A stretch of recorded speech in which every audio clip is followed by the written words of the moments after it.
Suivre l'entretien de votre voiture, rédiger une lettre de résiliation ou encore créer une présentation photo pour votre famille. Et si vous pouviez faire tout ça facilement, gratuitement, sans rien installer et grâce à des outils que vous avez probablement déjà? Je vous montre ça aujourd'hui. Bonjour à tous, je m'appelle Alex et je suis ici pour vous aider à utiliser et à comprendre les nombreux outils informatiques qui nous entourent au quotidien. Ici on parle donc de smartphones, d'ordinateurs, d'applications, de logiciels, d'intelligence artificielle, mais tout ça avec des mots et des explications simples, tranquillement, entre nous. Dans une précédente vidéo, je vous parlais de la messagerie Google. Je vous montrais comment en créer une et comment vous en servir, et je vous montrais aussi que grâce à une adresse Gmail, on avait aussi accès à différentes applications autour, dont l'équivalent de la fameuse suite Office, la suite bureautique que beaucoup d'entre vous me demandent. Vous savez, ce sont les fameux Word, Excel et PowerPoint. En ayant une adresse Google, une adresse Gmail, vous avez accès à un équivalent de cette suite Office, avec donc des outils qui sont très proches et surtout qui sont gratuits et faciles d'accès. Parce que le problème avec la vraie suite Office de Microsoft, c'est déjà qu'elle est payante. On peut s'en servir en ligne mais en version limitée. Pour avoir la version complète, il faut l'installer sur votre ordinateur. Il faut être sûr d'avoir la bonne version. Si vous êtes sur un PC ou sur un Mac, ce n'est pas la même. Et donc quand vous changez d'ordinateur, vous êtes obligé de tout recommencer, de réinstaller une version. Parfois, l'ancienne version n'est plus compatible avec votre nouvel ordi, ce qui veut dire qu'il faut racheter à nouveau, etc. Bon, et ça en plus, ce n'est que la première partie, on va dire, c'est l'installation, la préparation, mais ça n'empêche pas qu'il faut savoir s'en servir par la suite. Et donc, si on cumule avec le fait que ce soit payant, qu'on doive l'installer à chaque fois, ça peut devenir vraiment compliqué. Et c'est pour ça qu'aujourd'hui, je voudrais vous parler des équivalents que l'on trouve chez Google, tout simplement parce que déjà, ils sont gratuits, ils sont faciles à utiliser, on y accède facilement, on n'a pas besoin d'installer quoi que ce soit, ce qui veut dire aussi que vous pouvez avoir un ordinateur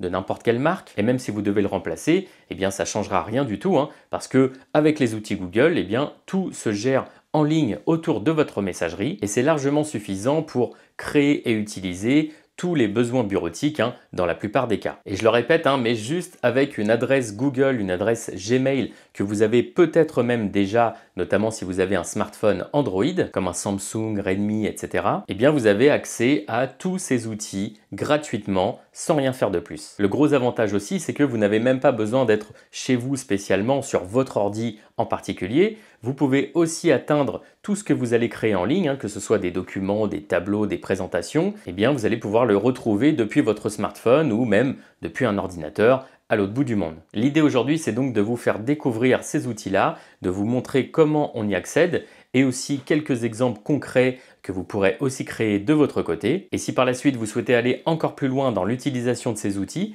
si vous souhaitez un accompagnement personnalisé, pas à pas, même en partant de zéro, n'oubliez pas que je peux maintenant vous accompagner. Vous avez juste à remplir le questionnaire dans la description sous la vidéo et je vous recontacte rapidement. Cet accompagnement, c'est vraiment du personnalisé. C'est comme un cours particulier. Je vous recontacte moi-même, on fait le point ensemble sur vos besoins, sur ce que vous souhaitez apprendre. Ça peut être les outils Google, ça peut être Canva, comme on a vu dans une précédente vidéo, ou comment se servir de votre ordinateur plus généralement, comment gérer vos dossiers. Au final, c'est un peu tous les sujets que l'on voit ensemble ici dans mes vidéos sur cette chaîne, mais vraiment que pour vous. Allez, je vous montre ce que ça donne sur l'ordinateur. Comme d'habitude, on y va pas à pas, en partant de zéro.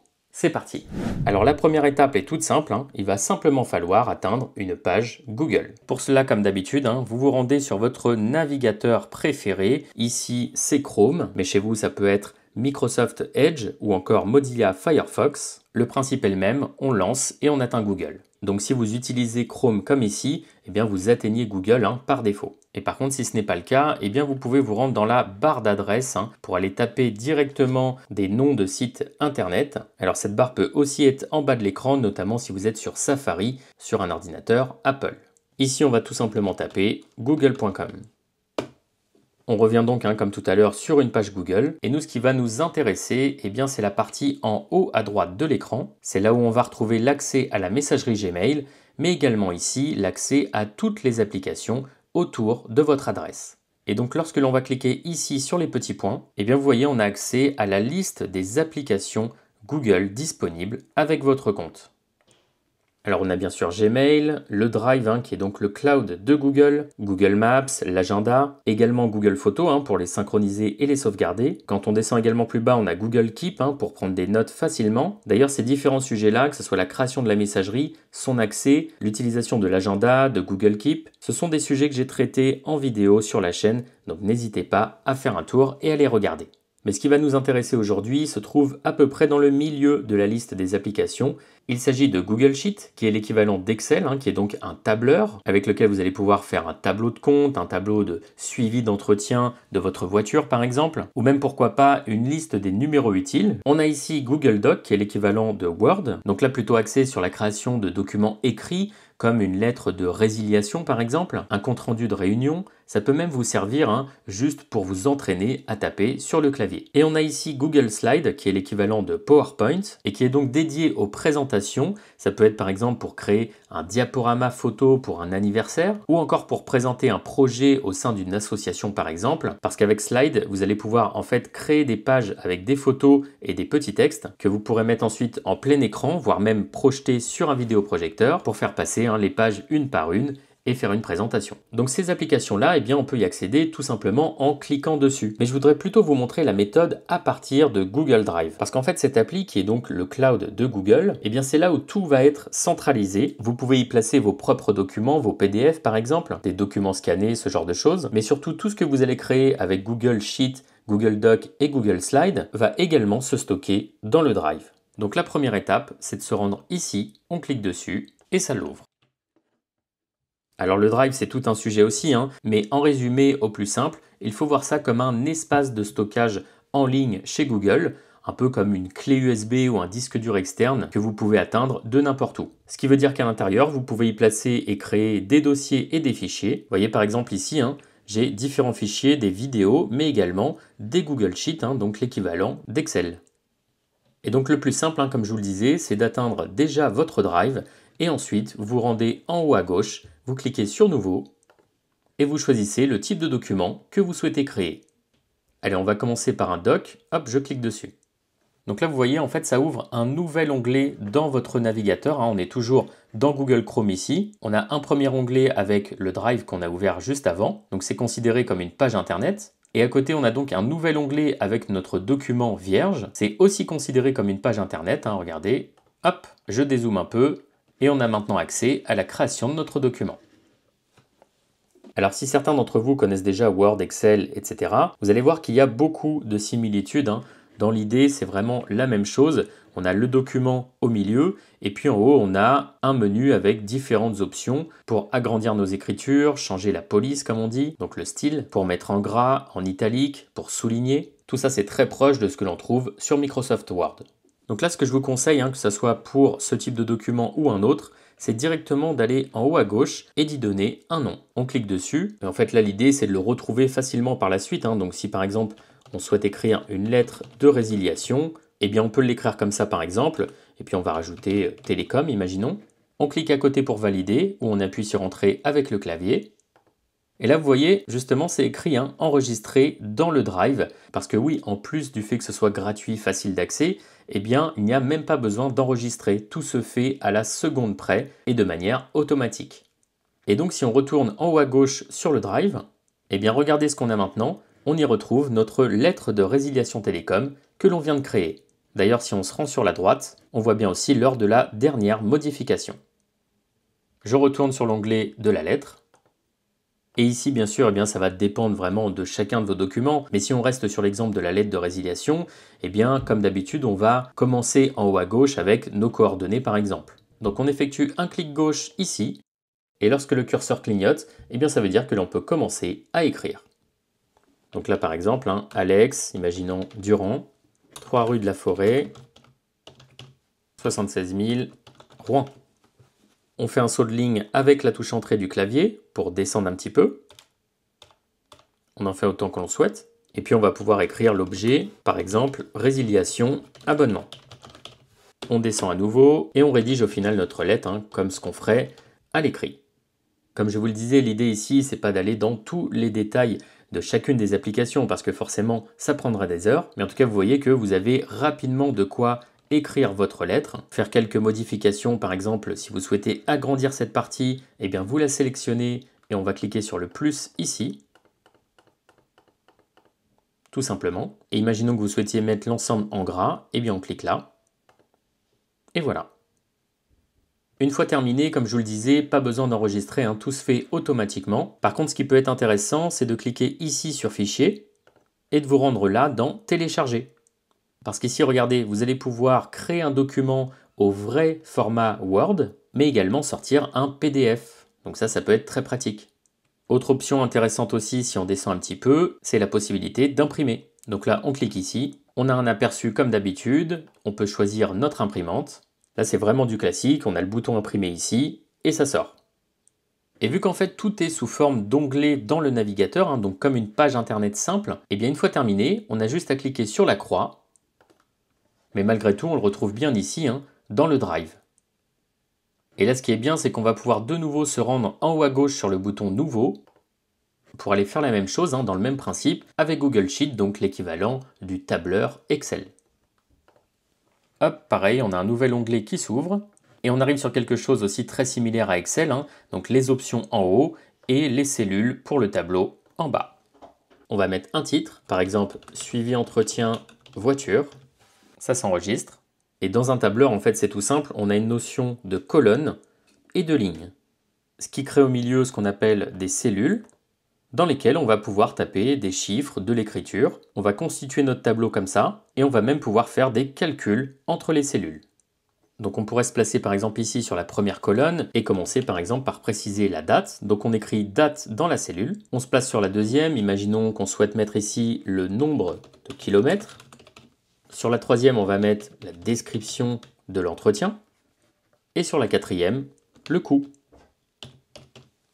Vu que c'est des colonnes, on va pouvoir les sélectionner et les mettre en gras. On peut même aussi sélectionner plusieurs colonnes, plusieurs lignes d'un coup et cliquer ici pour ajouter en fait des lignes. Regardez ce que ça donne.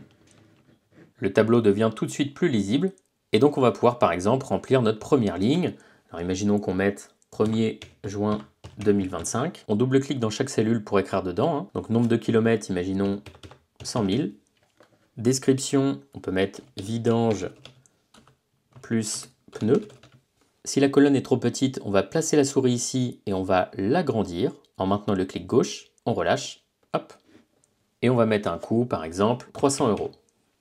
Et là, ce qui est bien sur un tableau comme ça, c'est que non seulement vous allez pouvoir bien suivre vos entretiens et même faire facilement un total, hein, pour savoir à combien vous est revenu votre voiture. Imaginons qu'on ajoute le 15 décembre 2025, hop, cette fois-ci on met courroie distribution, 600 €. Tout en bas, on pourrait placer par exemple une ligne totale qu'on va mettre en gras également. Et là, en fait, dans cette cellule, on peut placer ce qu'on appelle une fonction. Alors, il y en a une toute simple, hein, qui consiste à appuyer sur égal, à mentionner le mot somme. Et on va pouvoir venir sélectionner toutes les autres cellules au-dessus. On appuie sur entrée avec le clavier et on a tout de suite un calcul qui s'effectue, hein, pour nous donner le total. Et ce qui est bien aussi dans ce type de tableur, c'est qu'une fois que c'est fait, eh bien on va pouvoir ensuite rajouter n'importe quel montant, valider et le calcul continue automatiquement. Donc là, c'était un exemple de suivi d'entretien, mais ça peut être aussi un suivi des dépenses de vos vacances, ça peut être aussi pour faire vos comptes, ou même pourquoi pas se créer une liste des numéros utiles. Le principe sera exactement le même, sauf que dans les colonnes, bien sûr, vous mettrez nom, numéro, etc. Et comme pour le document tout à l'heure, on clique sur Fichier, on va sur Télécharger, on va pouvoir en créer un document Excel, un document PDF, ou alors ici, un petit peu plus bas, on va pouvoir directement l'imprimer. Même principe, hein, tout s'enregistre au fur et à mesure. On va cliquer sur la croix lorsque c'est terminé. Et quand on revient dans notre Drive, hein, on voit bien maintenant notre nouveau document, suivi entretien voiture. Et donc pour terminer, je vais vous montrer un exemple de présentation. Même principe, on clique sur Nouveau. Je clique ici sur Google Slide. Pareil, hein, on retrouve le bandeau des options en haut et le contenu au milieu. Et là, vous voyez, sur la droite, on a même des exemples en fait, pour créer nos présentations sans partir de zéro. Donc on peut prendre par exemple ce modèle, on clique dessus. Et donc l'idée ici, hein, c'est d'enchaîner, comme je vous le disais, des petits textes et des photos par exemple, pour présenter un projet, pour faire une réunion. Et là, grâce au modèle, on a déjà des blocs de texte, donc on a juste à cliquer dessus, et à écrire ce que l'on souhaite à la place. Par exemple, projet agrandissement. En dessous, on pourrait mettre par exemple 2025-2026. Et si vous avez des photos, vous pouvez aller là-haut par exemple sur Insertion, Images. On va pouvoir importer directement depuis l'ordinateur ou aller chercher dans le Drive par exemple. Voilà, je prends par exemple cette photo, je clique sur Ouvrir. Je vais pouvoir la redimensionner comme je veux. Je peux la déplacer. Je peux également déplacer mes blocs de texte en cliquant dessus. J'agrandis un petit peu ça. Et j'ai ma première page de présentation.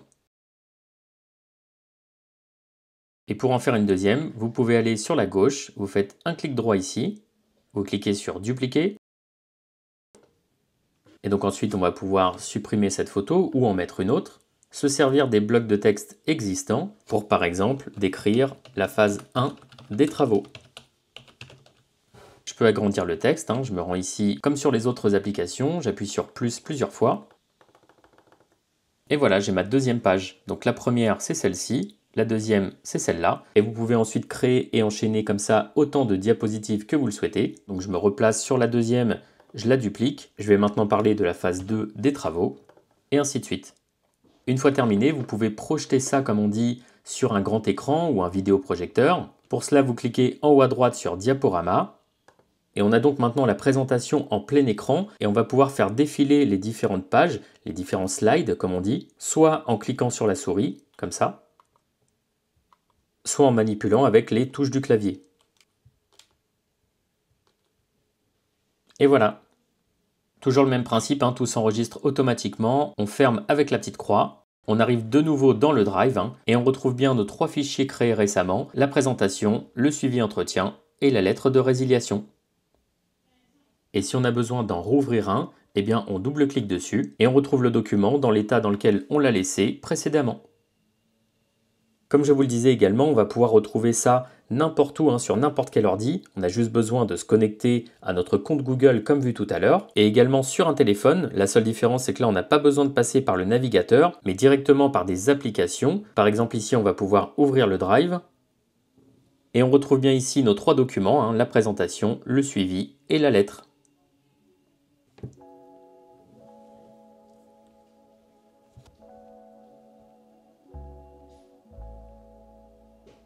Voilà, j'espère que cette vidéo vous a plu. Si c'est le cas, comme d'habitude, je vous laisse mettre un pouce juste en dessous. N'hésitez pas non plus à vous abonner à la chaîne si ce n'est pas déjà fait, c'est gratuit. Et en commentaire, dites-moi si vous connaissiez déjà ces équivalents de Word, Excel et PowerPoint, si vous les utilisez déjà ou au contraire si c'est une découverte. Si vous souhaitez aller plus loin et de manière personnalisée, n'oubliez pas que je peux maintenant vous accompagner personnellement et sur différents sujets informatiques comme tous ceux que l'on voit dans mes vidéos. Si tout ça vous intéresse, je vous laisse remplir le questionnaire juste en dessous et je vous recontacte rapidement. Et sur ce, je vous laisse, je vous dis à bientôt pour de prochaines vidéos. C'était Alex, ciao!